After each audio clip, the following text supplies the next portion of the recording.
2019 was an underrated year for gaming. In January, we got the Resident Evil 2 remake that set the quality bar for what constitutes a great remake of a classic game. It was the title that I owe a lot to as it got me into Resident Evil, which is actually now one of my favorite franchises. In February, we got Apex Legends, and most of you know that took over the industry for a few months before being discarded and then eventually revitalized into itself being a big three in the Battle Royale genre. I remember being in a college classroom, totally just not fucking paying attention when the game was announced, and then it got shadow dropped like that, like right after that stream ended. And I remember racing home to play it, and eventually it became like my go-to game for many of its seasons. We also got one of the more underappreciated games of the year in Metro Exodus that month. A game that was immersive, full of passion, and had a handful of utterly heart-wrenching moments of love and loss. In March, we got From Software's Sekiro: Shadows Die Twice, a game that was heavily criticized for being too hard, only to later be considered one of From Software's best titles. In other terms, it did the complete From Software game cycle. And, that was just the first 3 months of that year. Over the course of the rest of the year, we got Kojima's next game, Death Stranding, Remedy's next game, Control, the next entry in the Gears of War franchise that they called Gears 5 for some reason. Respawn also released their Star Wars Souls-like Jedi Fallen Order.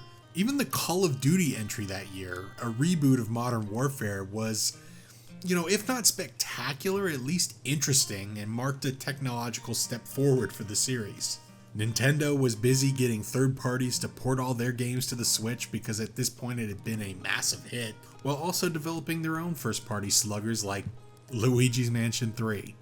My fiance loves that one. It was all around a great year for gaming, and it often gets overshadowed by 2017 when people are talking about the best year of the 2010s. There was one little title, though, that stood above them all for me, and by a significant margin at that. It came from a studio that I had never heard of, and in a genre I was sure I wouldn't like. It was so small time that even this GameSpot list I found from that year that was written at the end of the year, it looks like, it wasn't even on there. That game was, as you can tell, Outer Wilds. So Outer Wilds isn't just my favorite game of 2019, but it's also my favorite game of all time, which is kind of crazy. It's a game I struggle to talk about, partially because talking about it in any sort of detail really spoils the magic of it, at least when you talk in detail. It's a game about exploration and the piecing together of disparate details into something that is coherent and logical. Talking about it can also feel a little like sniffing your own farts to people who haven't played the game, or just simply didn't connect with the story Outer Wilds was trying to tell. You see a ton of those, "this game changed my life" type of videos about Outer Wilds, and this video isn't so much different, I guess. Outer Wilds didn't necessarily change my life, but it did reinforce what I kind of already believed in. It's a game about life and loss. A game that hangs questions in front of your face, and chasing answers to those questions can lead to even more pressing and intriguing questions that feed into the desire for knowledge. It can breadcrumb you with answers that can seem totally inevitable, but then rip the floor out from under you. It's a game, more so than most, that is defined by specific moments. Which is kind of funny, because that's how I feel about music in general. My favorite songs are ones that are tied to either a moment in time or just a general time period. Like how I'll always hold a special place in my heart for Logic, because it reminds me of time spent sitting out at my car during lunch with some friends and talking about high school drama and shit. Logic isn't my favorite rapper, not even close, but those memories keep his music in my rotation, and I get a little bit of a smile when his songs come on, at least the older stuff from the first 2 or 3 albums.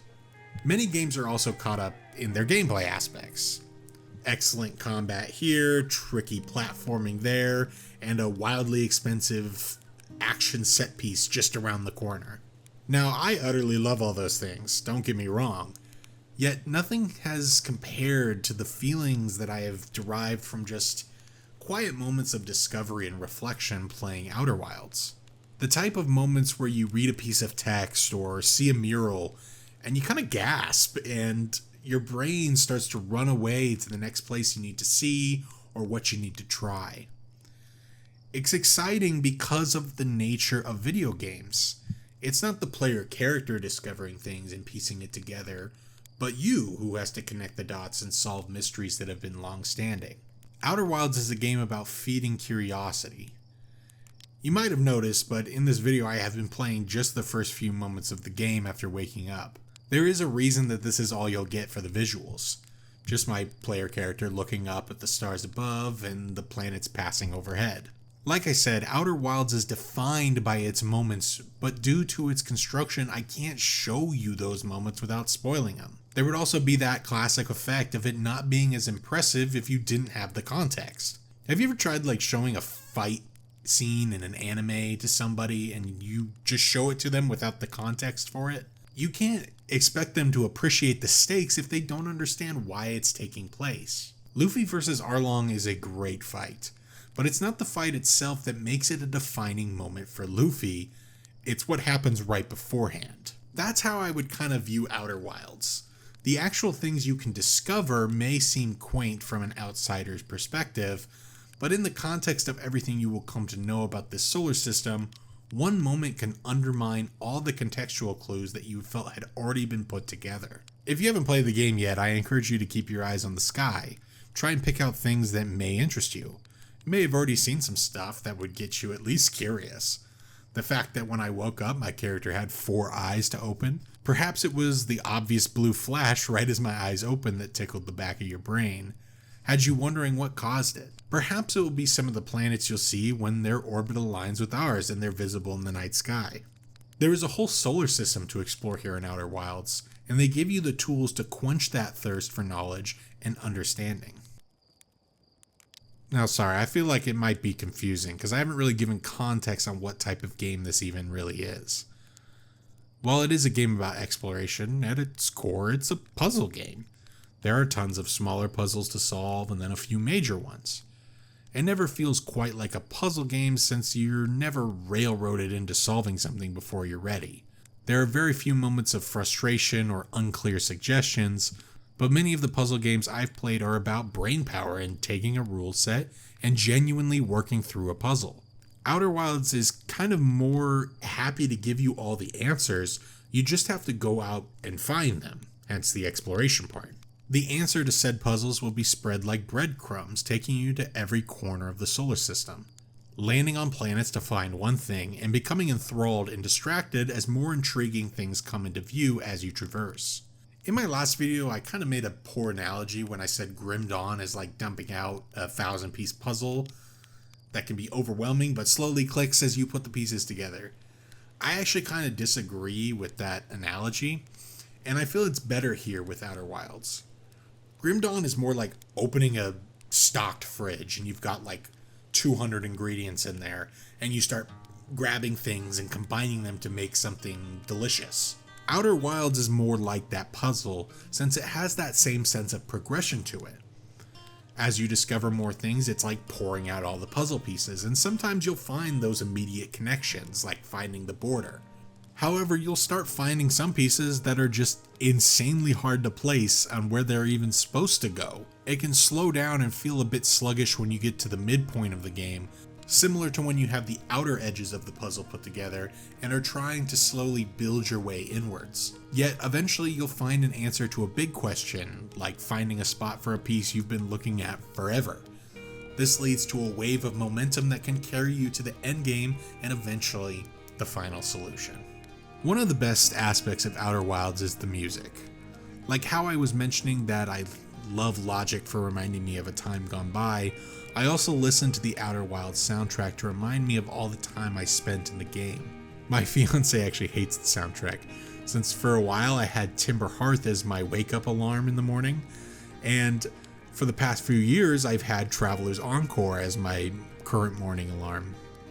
I've never understood the negative relationship people have with the alarm sound, and maybe it's just my hatred for having to sleep.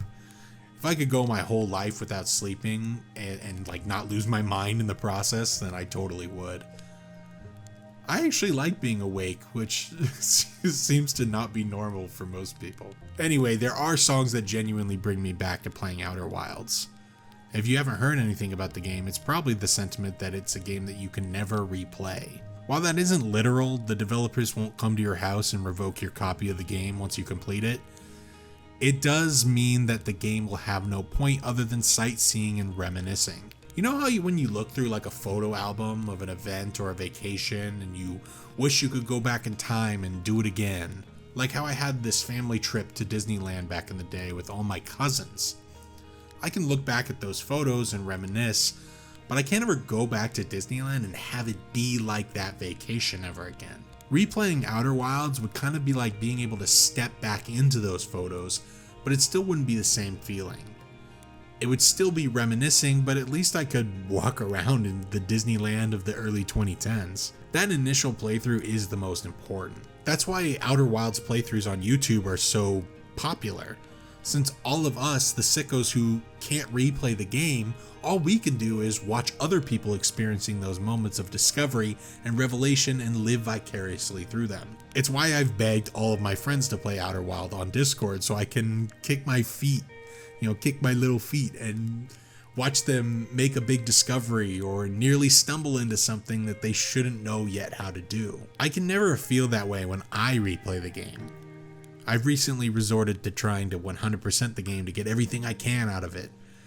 I mean, it's nice, but let's be honest, I just can't repeat that feeling of playing it for the first time without all of the knowledge I have now. The biggest fear I had when I finished Outer Wilds is that it would be a long time before I played anything even close to it. The slow uncovering of this cute little solar system and the explosive ending that ends on a note of melancholic hope. I was just convinced that it was simply special. But 2021 was a decent year for games in its own right. Resident Evil Village, Returnal, Deathloop, Ratchet & Clank Rift Apart, It Takes Two, and many others. Nothing to stick your nose up at all, that's for sure. Yet again, my favorite game of that year was actually the DLC for Outer Wilds, Echoes of the Eye. DLCs are usually additions to the main game or their own little sequels, the former being represented by Fallout 4 with something like Nuka World, and the former something like Doom Eternal with the Ancient Gods DLCs. What is difficult to have is a DLC that feels like a missing piece of the game that always should have been there, and to have that feel like an honest design decision and not a cynical choice to fleece the audience out of money. Echoes of the Eye, in some ways, is even more impressive than the base game, and has a similar structure of the many disparate puzzle pieces that eventually form into a coherent story that packs an emotional punch. I was worried that another game wouldn't leave me with my jaw on the floor like Outer Wilds did, and by this expansion I got to have that same feeling again. I still haven't found anything on the same level of those two experiences, but I've gotten close. Playing a game like Riven from 1997, or its remake, which is the one I have played. I'm going to go back and play the old one. But it got many things right in terms of its atmosphere and puzzle design, but it just didn't hit the same emotional highs for me. It may be a long time before I play something as good as Outer Wilds or its expansion, but I'm better to have played them. Those two together, they make up my favorite game of all time. And I can't wait to eventually play something better because, man, that'll have to be one hell of a game. Thanks for watching.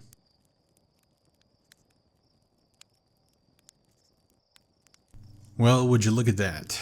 2 videos in 1 month. I had another longer thing in the works, but I just couldn't finish it in time for Diablo 4's new expansion to come out, and I wanted to kind of do a video on that. Specifically from the perspective of like a casual fan who's not in it for like the end game stuff. I gotta workshop like titles and stuff for that kind of a video, but yeah, I'm gonna be approaching D4 as kind of like just experiencing it through like the story and the cutscenes and the presentation and all that, and less from like the hardcore ARPG fan perspective. And hopefully going to be done with that by the end of May. You know, I've got my wedding coming up in May as well, but I'm taking some time off to just, you know, relax afterwards. We're not going to on our honeymoon till later, but I just wanted some time to take off and relax from work. So hopefully before I go back to work, I'll have that video done. And yeah, I mean, I'm just really enjoying working on these videos again. It's nice to have a creative outlet that I can kind of pour myself into and not have to, you know, just constantly sit around the house doing nothing. You know, I watch a lot of movies, I listen to a lot of albums, I read a lot of books, I play a lot of games, obviously. And I've been keeping like a little journal where I write down everything I, you know, experienced that year and try to, like, you know, piece them together and rank them and stuff like that. And, you know, it's nice to have this as well to kind of put myself into a little bit more. The next video will have some more editing in it. Obviously, I just put the put the clip on this one and called it a day. But I'm gonna hopefully try and work on my editing skills and my voiceover skills and all that kind of stuff in the near future. Like I said, there's one video I'm working on that I'm really excited about. That is about more than just games. It's about books and movies too. So I've got to work on my editing skills and figuring out like what kind of B-roll I want to have. I got to decide if I want to be on camera or not. That's kind of like a big decision I'm going through right now, because I have a camera that I could record myself with, but I don't know if that's the path I want to go down or not. I haven't decided, but that's a problem for future me, I guess.